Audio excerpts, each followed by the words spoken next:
You know, I've got my phone in the bag. I do. My phone's always in the same pocket in my bag. But it never occurred to me, kind of a nice look, never occurred to me to take my phone out and make pictures with it here. Because I don't really find any reason to share things in real time. I don't know, maybe I'm selfish. I don't know, I don't care. The other night I was talking to somebody and they asked me what camera to buy. This is something that probably happens about once a week. It's happened twice this week. What camera do I buy? What camera do I buy? I tell people the same thing. Buy what you're willing to carry. Because if you're not willing to carry it, what's the point? So people are like, hey, I'm gonna buy this Canon DSLR. And I'm like, no, you're not, because you're not gonna carry it. You'll leave it at home. And then the other person this week who asked me said, well, whatever I buy, it has to be able to transfer everything to the phone immediately. And this is not like a deadline news photographer. This was just someone who wants to make pictures of their family. But based on that comment, all they want to do is put it on social as fast as possible. And I told her, don't buy a camera, just use your phone, because you're never going to use it. It's going to slow you down. If that's your primary goal, who cares? Use your phone. But for me, I don't know, maybe born in the wrong era, I just have no interest in using the phone. And I'm sure the iPhone photographers will be up in arms about that. It's not an iPhone camera, it's just a camera. Then why do you keep doing books made by iPhone? I'm confused. Doesn't compute. And I'm a solid D student in math, and it doesn't even make sense to me.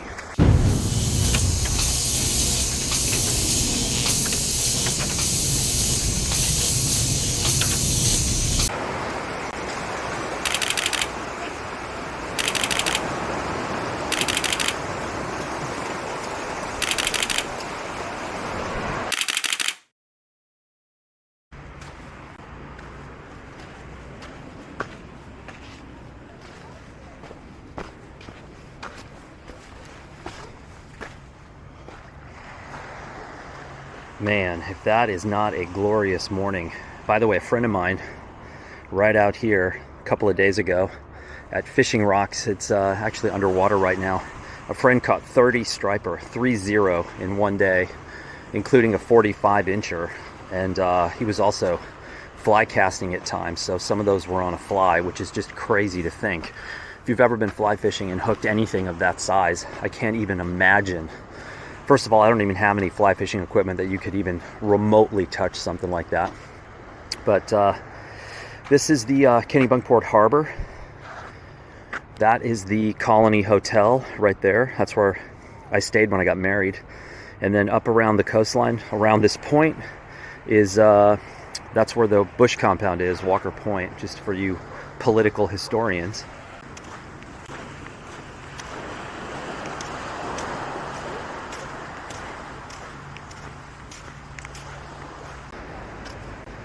Okay, for you photo geeks, when I'm in a situation like this, I've missed the colored light of early morning.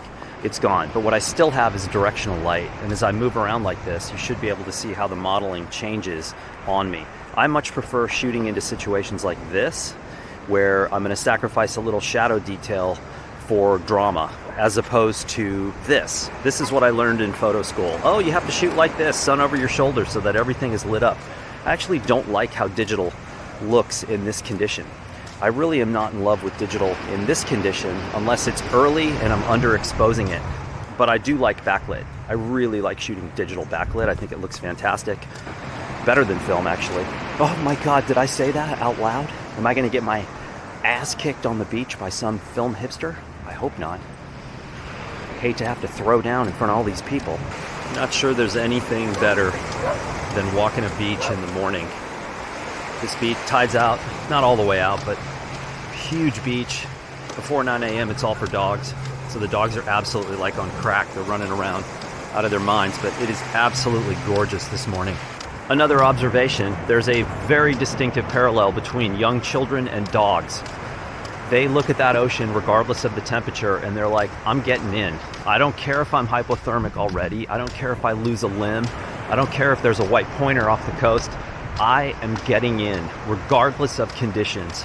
You gotta love that. You gotta love the dedication. I'm wearing a sweatshirt, as you can see. There's kids up ahead of me and they're like in their Speedos getting ready to go in. No wetsuits. The parents are like trying to hold them back. They're like caged animals looking at that ocean. I know what you're asking yourself. You're like, Milner, what brands do you see dominating the summer of 2023?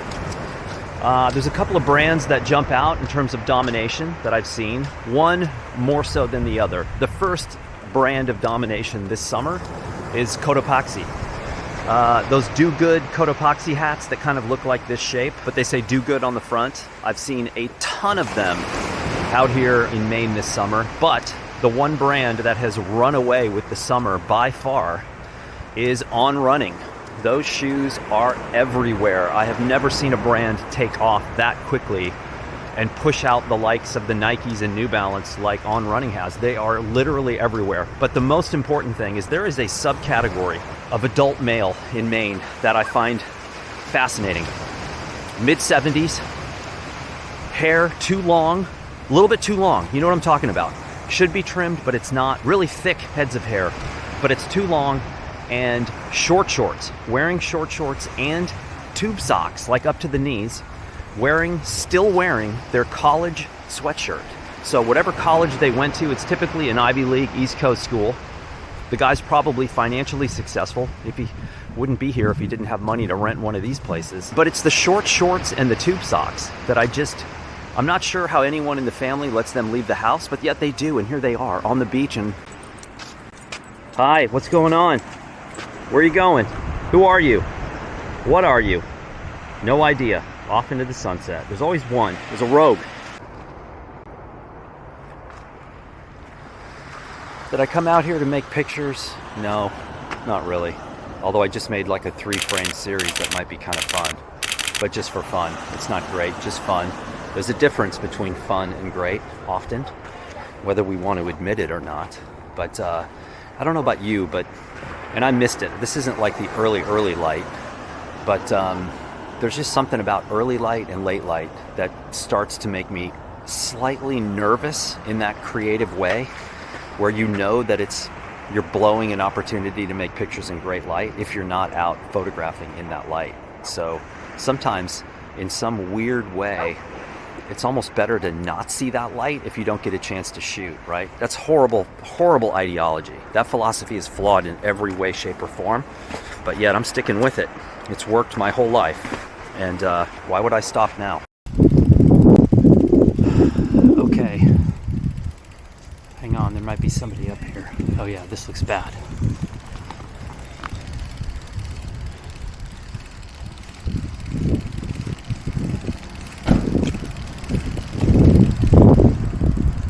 Okay, if you're one of those people who just gets irate every time you see a cyclist on the road, you probably don't want to watch this.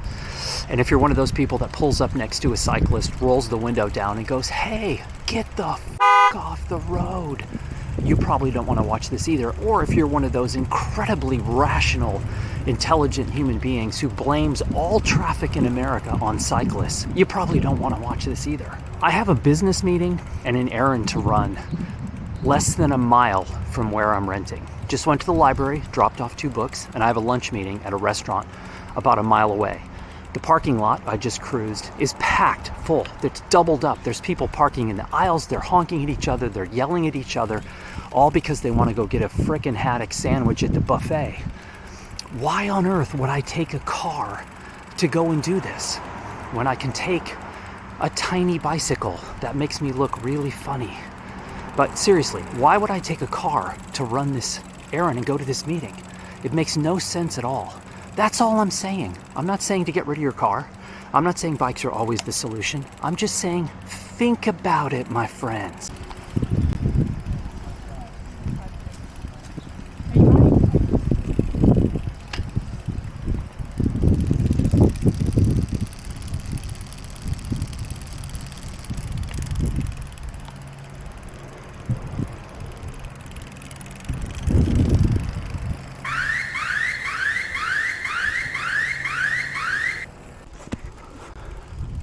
Okay, a little update.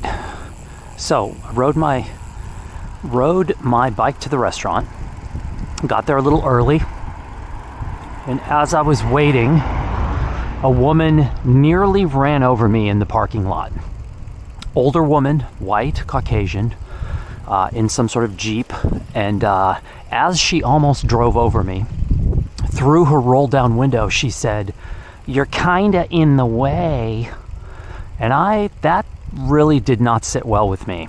So I noticed that where she parked was a dead end, so she was trapped. So I took my bike and I walked about 10 feet towards her car and then stood there waiting for her because I knew she had to come back my way.